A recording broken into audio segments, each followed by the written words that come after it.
দিনাজপুরের চৌরাঙ্গি মোড়ের এই মানুষটিকে আপনারা কি কখনো খেয়াল করেছেন? তাকে হয়তো অনেকেই পাগল ভাবেন, কিন্তু কেউ কি জানেন এই মানুষটি আসলে কে, আর কেনই বা তিনি বিনা পারিশ্রমিকে ট্রাফিকের কাজ করেন? লোকে বলে তার মাথায় সমস্যা, কিন্তু তার মনের বিশালতার কাছে আমাদের সুস্থ সমাজও হার মেনে যাবে।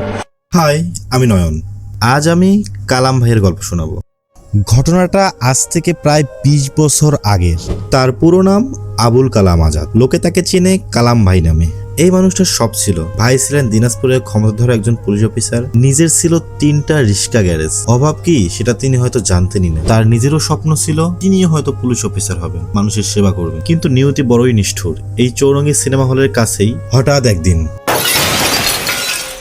আর এক নিমেষেই উলটপালট হয়ে যায় কালাম ভাইয়ের পুরো পৃথিবী। একটি মর্মান্তিক দুর্ঘটনায় প্রাণ হারায় তার প্রিয়তমা স্ত্রী। এরপর তিনি নিজেই রিক্সা চালিয়েছেন বেশ কিছুদিন। চোখের সামনে ভালোবাসার মানুষকে চলে যেতে দেখে স্থির থাকতে পারেনি তার মস্তিষ্ক। লোকে বলে স্ত্রীর মৃত্যুর পর থেকে তার ব্রেনটা নাকি কিছুটা ইমব্যালেন্সড হয়ে গেছে, কিন্তু আমি বলি তার মনটা ভালোবাসায় ভরে গেছে। এই দুর্ঘটনার পর থেকে সেই চৌরঙ্গির মোড়ে দাঁড়িয়ে গত 15 থেকে 20 বছর ধরে তিনি ট্রাফিক সামলাচ্ছেন, কোনো টাকা পয়সার লোভ ছাড়াই। টাকা দিয়ে তো ডিউটি অনেকজনই করে, কিন্তু বুক ভরা ভালোবাসা আর হারানোর ক্ষত নিয়ে এমন ডিউটি কয়জনই বা করতে পারে? দিনাজপুরের চৌরঙ্গি মোড়ের এই ছদ্মবেশী ট্রাফিক পুলিশ আমাদের কালাম ভাই। স্যালুট আপনাকে।